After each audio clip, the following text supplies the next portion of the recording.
దేవుని మహిమ మనుషుల మధ్యలో ఉండడం అంటే ఏమిటి అంటూ అడుగుతా ఉన్నారు. దయచేసి దీనికి జవాబు చెప్పండి.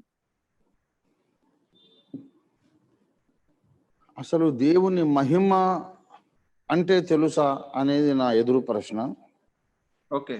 దేవుని మహిమ మనుషుల మధ్యలో ఉండడం అంటే ఏమిటి అని అడిగారు ఆ సోదరులు లేక సహోదరి ఎవరో గాని. దేవుని మహిమ మనుషుల మధ్యలో ఉండడం అంటే ఏమిటి అనే ప్రశ్నకు జవాబు చెప్పకముందు దేవుని మహిమ అంటే ఏమిటో మనం తెలుసుకోవాలి. ఇప్పుడు దేవుని మహిమ అంటే ఇప్పుడు లఘువు అనే పదం ఉంది. లఘువు అనే పదం సంస్కృతంలో చాలా చిన్నది అని. ఓకే. లఘిమ అనేది ఉంది. అష్టసిద్ధులలో లఘిమ ఒకటి. అంటే అవసరమైనప్పుడు ఎంత చిన్నగానైనా మారగలిగేటటువంటి తత్వం, శక్తి, సామర్థ్యం. అలాగే గరిమ అనే ఉంది. అంటే ఏంటంటే ఎంత పెద్దగానైనా మారగలిగేటటువంటి సామర్థ్యం. ఇప్పుడు పురాణాల్లో మనకు ఆంజనేయుడు కనపడతాడు. ఆయన ఉన్నటువంటి పర్వతాకారం ఆకాశం అంతా ఎదిగిపోతాడు. ఒక చిన్న చీమంతా కూడా మారిపోతాడు. లఘిమ గరిమ అంటే ఆ రెండు అష్టసిద్ధులు ఉన్నాయి. అలాగే అణిమ,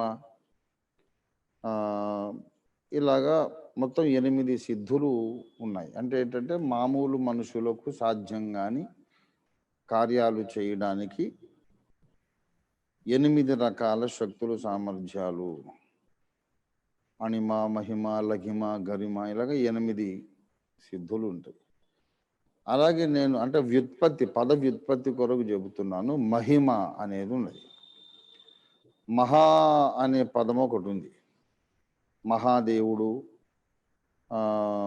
తర్వాత మహాశక్తి, తర్వాత ఇలాగా మహా అనేది చాలా చోట్ల మనం వాడతాం. అంటే చాలా గొప్ప అని అర్థం. మహా అనే ధాతువు నుండి పుట్టింది మహిమ. అంటే గొప్పతనము అని అర్థం. గొప్పతనము అంటే అర్థం ఏంటి? ప్రతి విషయములోనూ ఇతరులందరికంటే ఉన్నతముగా, గొప్పగా, సమర్థవంతంగా, శక్తివంతంగా, అజేయంగా ఉండగలిగేటటువంటి ఒక అద్భుతమైనటువంటి శక్తి. దేవుడు అనేవాడు గొప్పవాడు. అన్ని విషయాలలోనూ గొప్పవాడు, అందరికంటే గొప్పవాడు. బలములో ఆయన్ని మించిన వాడు లేడు. బలములో ఆయన అందరికంటే గొప్పవాడు. జ్ఞానములో దేవుడు అందరికంటే మించినవాడు. అలాగే ప్రేమించటంలో, క్షమించటంలో, దయ, జాలి చూపటంలో, శాంత గుణములు అందరికంటే దేవుడు మించినవాడు. ఇంకెవరూ చేయలేని ఎన్నో పనులు ఆయన ఒక్కడే చేయగలిగినవాడు. ఆయన గొప్పవాడు. ఏ విషయంలో గొప్పవాడు? అన్ని విషయాల్లో, ప్రతి విషయంలో గొప్పవాడు. ఎవరికంటే గొప్పవాడు? అందరికంటే గొప్పవాడు. ఈ గొప్పదనము అనేది, ఆ గొప్పదనం అనేదేమో తెలుగు మాట, సంస్కృతం. గొప్పదనము ఇప్పుడు మహాదేవుడు అంటే గొప్ప దేవుడు. అలాగే మహాదేవుడు అన్నా గొప్ప దేవుడు అన్నా ఒకటే కదా, ఒకటే. సినానిమ్స్ అవి రెండు పర్యాయ పదాలు. మహాదేవుడు గొప్ప దేవుడు, మహాశక్తి గొప్ప శక్తి. ఈ రెండు ఎలాగా సమానార్థకమైన పదాలో గొప్పదనము, మహిమ ఈ రెండు కూడా సమానార్థక పదములు. Greatness in every aspect, greatness which is greater than every other being in the whole universe, in every aspect, in power, in forgiving, in loving, in doing things which no one else can do. Such divine power is called glory, mahima. అపొస్తలుల కార్యాలు 7వ అధ్యాయంలో అబ్రహాము మెసొపొటేమియాలో కాపురం ఉన్నప్పుడు హారానులో కాపురం ఉండక మునుపు మహిమగల దేవుడు ఆయనకు ప్రత్యక్షమైంది. మహిమ కలిగిన దేవుడు అంటే చాలా గొప్పతనము కలిగిన దేవుడు. ఆ మహిమ అనేది భక్తులకు ప్రత్యక్షమైనప్పుడు ఒక గొప్ప వెలుగుగా కనబడుతుంది. దేవుడు తన్ను తాను వ్యక్తపరుచుకునేటటువంటి ప్రతీకాత్మకమైనటువంటి వస్తువులలో వెలుగు, అగ్ని ఈ రెండు చాలా ఆయనకి ఇష్టమైనవి, వాస్తవానికి చాలా దగ్గరగా ఉండేటటువంటివి. ఇప్పుడు జ్ఞానంలో గొప్పోడు అన్నాం. అజ్ఞానం అనేది చీకటితో పోల్చదగింది, అయితే జ్ఞానం అనేది వెలుగుతో పోల్చదగింది. అలాగే చీకటి అనేది పాపము అనే దానికి కూడా ప్రతీక. దేవుడు పరిశుద్ధత కలిగిన వాడు. ఆయన పరిశుద్ధత మిగతా అందరి పరిశుద్ధత కంటే ఉన్నతమైనది, గొప్పది. గనక ఇలాగా పాపం అనేది చీకటైతే దేవునిలో పరిశుద్ధత అనే వెలుగున్నది. అజ్ఞానం అనేది చీకటైతే దేవునిలో జ్ఞానము అనే వెలుగున్నది. గనక దేవునిలో చీకటి ఎంత మాత్రమూ లేదు అని మొదటి యోహాను పత్రికలో 1వ అధ్యాయంలోనే 5వ వచనంలో ఆ భక్తుడు చెబుతాడు. యోహాను అపోస్తలుడు ఆయనలో ఉన్నదంతా వెలుగే. బలము అనే వెలుగు, జ్ఞానం అనే వెలుగు, పరిశుద్ధత అనే వెలుగు, అన్ని తేజో లక్షణాలు.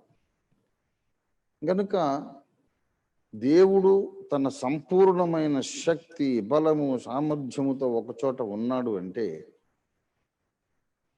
అగోచరుడైన ఆయన ఏదో ఒక ప్రతీక ఆధారంగా తను తాను వ్యక్తపరచుకోవాలి. He has to express that he is existent there through some metaphorical, figurative, physical object or physical entity, physical energy.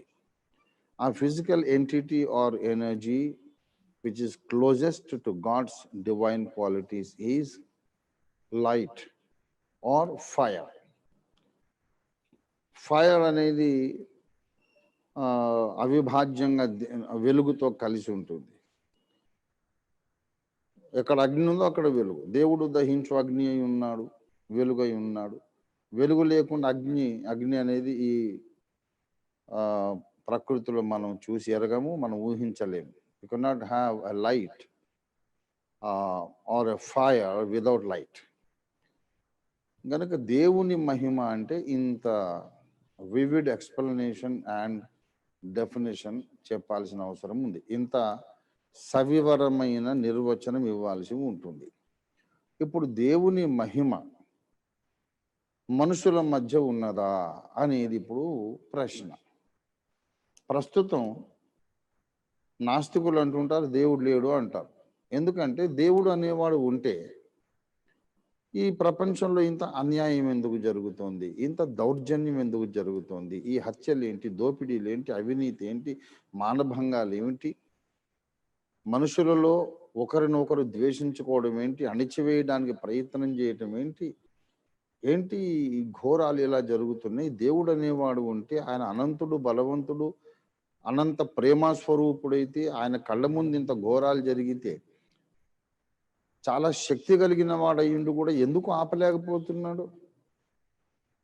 అంత మంచివాడు, శక్తిమంతుడు నిజంగా లేడు. ఉంటే గనక అంత మంచివాడు, అంత శక్తిమంతుడైతే ఈ పాడు కార్యాలన్నీ ఆపేస్తాడు ఇప్పుడు, ఈ దుష్కార్యాలను. గనుక దేవుడు ఉంటే ఎలా ఉండాలో అలా పరిస్థితులు లేవు గనక దేవుడు లేడంతే. ఇది నాస్తికుడి వాదన.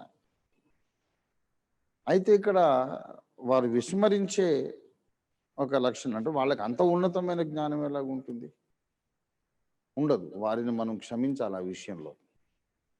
దేవుడు ఒకవేళ నిజంగా ఉంటే చాలా గొప్పతనము, మంచితనము, ప్రేమ, శక్తి, సామర్థ్యం కలిగిన వాడు, జాలి గుండె కలిగిన వాడు కూడా అనంతుడు ఉంటే ఆయన ఒక 8 ఏళ్ల పాపను, 9 నెలల పాపను మానభంగం చేస్తుంటే ఎలాగ చూస్తూ ఊరుకుంటాడు?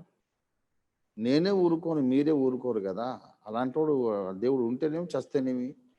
కనుక లేడంతే, అసలు ఉన్నాడనేది మీ భ్రమ అనేది నాస్తికుల వాదన. ఇక్కడ దేవుడు ఉండుట దేవుని సంపూర్ణ మహిమ నివసించుట అనేది వేరే వేరే విషయాలు.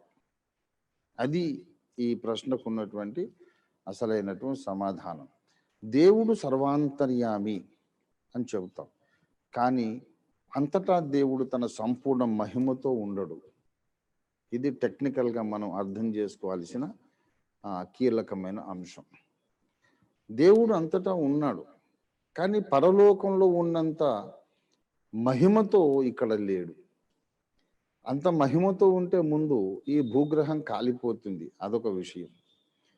భూమి మీద ఉన్నటువంటి మనుషులందరూ పురుగుల్లాగా కాలిపోతారు, భూగ్రహమే ఉండదు. రెండవ విషయం ఏంటంటే, అంత మంచితనము అంత మహిమతో ఉంటూ ఈ భూగ్రహాన్ని కూడా సంరక్షించడానికి దేవునికి సాధ్యమే. కానీ ఈ భూగ్రహం ప్రస్తుతం సాతాను అనే అంధకార శక్తి అయిన ఒక వ్యక్తి పరిపాలనలో ఉన్నది. ఈ లోకాధికారి ప్రస్తుతానికి దేవుడు కాదు, సర్వాధికారి అయిన దేవుడు విశ్వానికి అధికారి. కానీ ఈ ఒక్క గ్రహము, ఇలాగ ఇంకా కొన్ని గ్రహాలు దుష్టుడైన సైతాను పరిపాలనలో ఉన్నాయి. గనక దేవుడు ఉంటే ఉన్నాడు, కానీ ఆయన తన సంపూర్ణ మహిమతో లేనందుకే దాదాపు లేడేమో అన్నటువంటి పరిస్థితి ఉత్పన్నమైంది. గనక పరలోకములో నీ చిత్తం ఎలాగు నెరవేరుచున్నదో భూమి మీద కూడా అలాగూ నెరవేరును గాక, నీ చిత్తము నెరవేరును గాక అని ప్రార్థన చేయమని మన ప్రభువైన యేసయ్య నేర్పించాడు. అంటే పరలోకంలో ఆయన చిత్తం జరుగుతోంది, భూమి మీద జరగడం లేదు. అది విషయం. ఓకే, పరలోకం అనేది చాలా కాంక్షణీయమైన ప్రదేశం. ఎందుకంటే అనంతమైన మంచితనము, ప్రేమ, శక్తి, బలము, సామర్థ్యం కలిగిన దేవుడు తన చిత్తాన్ని సంపూర్ణంగా నెరవేర్చుకునే స్థలము పరలోకం. అక్కడే మీకు ఇలాంటి దౌర్జన్యాలు, ఈ మారణకాండ, అణిచివేత, అసమానత ఏమీ ఉండవు. అక్కడ బాధ అనేదే లేదు. ఎందుకు? దేవుని చిత్తం అక్కడ జరుగుతోంది కాబట్టి. ఇక్కడ జరగడం లేదు.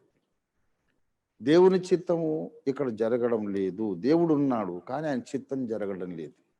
ఈ హత్యలు దేవుని చిత్తం కాదు, మానభంగాలు దేవుని చిత్తం కాదు, అణిచివేత దేవుని చిత్తం కాదు, అయినా జరుగుతుంది. ఇది సైతాను చిత్తం. దేవుడు అంతటా ఉన్నాడు, ఉండటం వేరు, దేవుని మహిమ నివసించడం వేరు. పరలోకంలో దేవుని మహిమ నివసిస్తోంది. దేవుని గొప్పతనం, దేవుని అన్ని విషయాలలో ఉన్న దేవుని గొప్పతనము, దేవుని మహిమ అక్కడ నివసిస్తోంది. దేవదూతల మధ్యలో పరలోకంలో నివసిస్తున్న దేవుని మహిమ యేసు రెండవ రాకడ సంభవించిన తర్వాత ఇదే భూగ్రహం మీద, ఇదే భూగ్రహం, ఈ పాత భూమి, పాత ఆకాశం, ఇక్కడే ఏ భూమినైతే కొంతకాలం సాతాను పరిపాలించాడో అదే భూమిని దేవుడు పరిపాలిస్తాడు. అప్పుడు ఈ భూమి మీద మనుషుల మధ్య దేవుని మహిమ నివసిస్తుంది. దేవుని మహిమ ఈ భూమి మీద ఎప్పుడు నివసిస్తుంది? నాస్తికులు కోరుకుంటున్నారు కదా, దేవుడు అనేవాడు ఉంటే గింటే ఏ అన్యాయము జరగకుండా ఆపుతూనే ఉండాలి, అంతగా దేవుడు తన ఉనికిని మాకు చూపించాలి అంటున్నారు కదా నాస్తికులు. అది నెరవేరుతుంది ఇదే పాత భూమిలో, క్రీస్తు 1000 ఏళ్ల పరిపాలనలో. కనుక దేవుని మహిమ నివసించుట అనగా దేవుని చిత్తమును సంపూర్ణంగా నెరవేర్చుకొని, దేవుని చిత్తానికి వ్యతిరేకంగా ఒక చిన్న చీమైనా కదలకుండా, ఒక చిగురు టాకైనా కదలకుండా, మొత్తం దేవుని చిత్తమే జరిగేటట్లు, అందరికీ మేలు, ఆనందము, సంతోషం కలిగేటట్టు, అపారమైనటువంటి నిత్య సుఖములందరికీ కలిగేటట్టు, దేవుడు తన సంపూర్ణ ప్రేమను అందరి పట్ల చూపించగలిగేటట్లు ఇప్పుడు లేదు వాతావరణం. ఆ వాతావరణం రావడమే దేవుని మహిమ మనుషుల మధ్య నివసించుట. అది జవాబు మార్కు బాబు గారు. Thank you for asking me, and thank you for being so patient to listen to the answer.